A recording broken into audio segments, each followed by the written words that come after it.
Chapter ആയിട്ടുള്ള current electricity എന്ന് പറയുന്ന ചാപ്റ്ററിൽ നിന്ന് ഏറ്റവും കൂടുതലായിട്ട് ചോദിക്കുന്ന ഒരു റിലേഷൻഷിപ്പ് ആണ് കറന്റും ഡ്രിഫ്റ്റ് വെലോസിറ്റിയും തമ്മിലുള്ളത്. അപ്പൊ കറന്റും ഡ്രിഫ്റ്റ് വെലോസിറ്റിയും തമ്മിലുള്ള റിലേഷൻഷിപ്പ് എങ്ങനെയാണ് നമ്മൾ ഡിറൈവ് ചെയ്യുക എന്നുള്ള ഒരു അടിപൊളി ഡെറിവേഷൻ ആണ്. വളരെ സിമ്പിൾ ആയിട്ട് നമ്മൾ എന്ത് ചെയ്യാൻ പോകുന്നത്, പഠിക്കാൻ വേണ്ടി പോകുന്നത്. അപ്പൊ മാക്സിമം ഫ്രണ്ട്സിനൊക്കെ ഈ വീഡിയോ ഷെയർ ചെയ്ത് കൊടുക്കാം. ഓക്കെ, സെറ്റ് ആണല്ലോ. അപ്പൊ കറന്റും ഡ്രിഫ്റ്റ് വെലോസിറ്റിയും തമ്മിലുള്ള റിലേഷൻഷിപ്പ് വേറെ ഒന്നുമല്ല, വളരെ എളുപ്പമാണ് പഠിക്കാൻ. That is I is equal to Veena.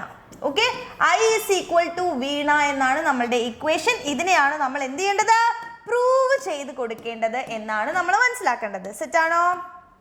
Okay, അപ്പൊ I is equal to വീണയാണ് നമ്മൾ പ്രൂവ് ചെയ്യാൻ പോകുന്നത്. ഇനി നമ്മൾ കൺസിഡർ ചെയ്യാണ് ഒരു കണ്ടക്ടർ ആണ്. കണ്ടക്ടറിന്റെ ലെങ്ത് L ആണെന്ന് വിചാരിക്കുക. ഇതിന്റെ ഏരിയ ഓഫ് ക്രോസ് സെക്ഷൻ അല്ലേ, ഇതിന്റെ ഏരിയ ഓഫ് ക്രോസ് സെക്ഷൻ എന്ന് പറയുന്നത് A ആണ്. അപ്പൊ ഇതിന്റെ ഉള്ളിൽ എന്തുണ്ടാവും, കണ്ടക്ടർ ആണ്. ഒരുപാട് ഫ്രീ ഇലക്ട്രോൺസ് മൂവ് ചെയ്യുന്നുണ്ടാവും അല്ലെ.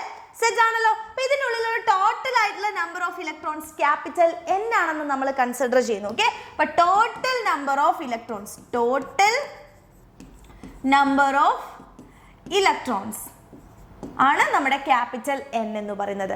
അങ്ങനെയാണെങ്കിൽ നമ്മൾ സ്മോൾ n എന്ന് പറയുന്ന ആളുടെ എന്തായിരുന്നു പറയാ, number of free electrons per unit volume ആണ് അല്ലെ. അപ്പൊ number of free electrons, okay, free electrons per unit volume, അതിനെയാണ് നമ്മൾ എന്ത് വിളിക്കുന്നത് മക്കളെ, സ്മോൾ n എന്ന് വിളിക്കുന്നത്. സ്മോൾ n നമ്മൾ എങ്ങനെയാണ് ഡിനോട്ട് ചെയ്യുക, that is total number of electrons divided by എന്താണ്, വോളിയം ആണ്. അപ്പൊ total number of electrons N ആണ്, ഡിവൈഡഡ് ബൈ V ആണ് നമ്മളുടെ നമ്പർ ഡെൻസിറ്റി അല്ലെങ്കിൽ number of electrons per unit volume എന്ന് പറയുന്നത്.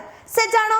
ഇനി നമുക്ക് കറണ്ട് ആണ് കണ്ടുപിടിക്കേണ്ടത്. കറണ്ട് കണ്ടുപിടിക്കണമെങ്കിൽ നമുക്ക് എന്ത് വേണം മക്കളെ, ചാർജ് വേണം അല്ലേ. അപ്പൊ ചാർജ് എങ്ങനെയാ, ടോട്ടൽ ആയിട്ടുള്ള ചാർജ് നമ്മൾ കണ്ടുപിടിക്കണം. ഓക്കെ, ടോട്ടൽ ചാർജിനെ മിസ് Q എന്നാണ് എടുക്കുന്നത് കേട്ടോ. അപ്പൊ Q എന്ന് പറയുന്നത് എങ്ങനെയാ ഉണ്ടാവുക, ഇവിടെ എത്ര ഇലക്ട്രോൺസ് ഉണ്ടോ അതിന്റെ ചാർജ് അല്ലെ, ഇലക്ട്രോൺസിന്റെ എണ്ണം ഇൻറ്റു ഇലക്ട്രോൺസ് ചാർജ് ആണ്. Q is equal to NE നമ്മൾ പഠിച്ചതാണ് അല്ലേ, NE എന്ന് നമുക്കറിയാം. ക്വാണ്ടൈസേഷൻ ഓഫ് ചാർജിൽ നമ്മൾ പഠിച്ചതാണ് Q is equal to NE. ഇനി നോക്കൂ, ഈ ക്യാപിറ്റൽ N എന്ന് പറയുന്നത് എന്താ മക്കളെ, ഇത് ഇവിടെ നിന്ന് നമുക്ക് N എന്ന് പറയുന്നത് എന്താ കിട്ടുന്നേ അല്ലെ, ക്യാപിറ്റൽ N എന്ന് പറയുന്നത് small n into velocity, velocity അല്ല വോളിയം ആണ് അല്ലെ.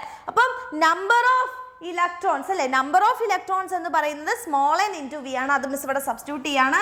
So Q is equal to NVE. ഇനി എന്താണ് വോളിയം എന്ന് പറയുന്നത്, വോളിയം നമുക്ക് എങ്ങനെയാണ് കിട്ടാൻ നോക്കിക്കേ. വോളിയം എന്ന് വെച്ച് കഴിഞ്ഞാൽ ബേസ് ഏരിയ ഇൻറ്റു ലെങ്ത് ആണ്. അപ്പൊ base area into length, volume എന്ന് പറയുന്നത് V എന്ന് പറയുന്നത് A ഇൻറ്റു L ആണ് അല്ലെ, A ഇൻറ്റു L ആണെന്ന് നമുക്ക് പറയാം ആണല്ലോ. V is equal to A into L എന്ന് നമുക്ക് പറയാം. സോ അതിനിവിടെ സബ്സ്റ്റിറ്റ്യൂട്ട് ചെയ്യുമ്പോൾ എന്താ പറയുക, Q is equal to NaLe. അതായത് ചാർജ് ഈസ് ഈക്വൽ ടു നാളെയാണ് മക്കളെ, നാളെയാണ്. Okay, charge is equal to നാളെ എന്ന് നമുക്ക് കിട്ടി. That is Q is equal to NaLe. അങ്ങനെയാണെങ്കിൽ കറന്റ് എങ്ങനെയാണ് നമ്മൾ കണ്ടുപിടിക്കുക, കറന്റ് എന്ന് പറയുന്നത് I ആണ് അല്ലെ. കറന്റ് എന്ന് വെച്ച് കഴിഞ്ഞാൽ അത് I ആണ്. ഐനെ കണ്ടുപിടിക്കാൻ നമ്മൾ എന്താ ചെയ്യുക, ആ ചാർജ് ബൈ ടൈമിനെയാണ് നമ്മൾ എന്ത് വിളിക്കുന്നത്, കറന്റ് എന്ന് വിളിക്കുന്നത്. സോ ചാർജ് ബൈ ടൈം എന്ന് പറയുമ്പോൾ NaLe/T അല്ലേ. ഇനി നോക്കുക, ഈ L/T എന്താണ്, ലെങ്ത് ബൈ ടൈം ആണ് അല്ലെ. Length by time, distance by time is velocity അല്ലേ. അപ്പം കറന്റ് ഈസ് ഈക്വൽ ടു നമുക്ക് എന്ത് കിട്ടി, L/T എന്ന് പറയുന്നത് വെലോസിറ്റി ആണ്. ഇവിടുത്തെ വെലോസിറ്റി എന്ന് പറയുന്നത് ആരാ മക്കളെ, അത് നമ്മളുടെ ഡ്രിഫ്റ്റ് വെലോസിറ്റി ആണ് അല്ലേ. അപ്പൊ ഡ്രിഫ്റ്റ് വെലോസിറ്റി, ബാക്കിയുള്ള സാധനങ്ങൾ നമ്മൾ ഒരുമിച്ച് എഴുതുന്നു, വീണ എന്ന് നമ്മൾ എഴുതി. So I is equal to വീണ എന്ന് പറയുന്ന ഇക്വേഷൻ കിട്ടി. സെറ്റ് ആണോ, ക്ലിയർ ആണോ? ഈ ഒരു equation I is equal to വീണ എന്ന് പറയുന്ന ഈ ഒരു ഇക്വേഷൻ എപ്പോഴും ചോദിക്കുന്നതാണ്, ചിലപ്പോൾ ഡിറൈവ് ചെയ്യാനും ചോദിക്കുന്ന വളരെ ഇമ്പോർട്ടൻ്റ് ആയിട്ടുള്ള കറന്റ് ഇലക്ട്രിസിറ്റിയുടെ ഡെറിവേഷൻ ആണ്. നമ്മൾ സൂപ്പർ ഈസി ആയിട്ട് പഠിച്ചത്. ഫ്രണ്ട്സിനൊക്കെ ഷെയർ ചെയ്ത് കൊടുക്കാം. ഈ ഒരു ഡെറിവേഷൻ പഠിക്കാതെ എൻ്റെ മക്കൾ ആരും എക്സാമിന് പോകരുത്.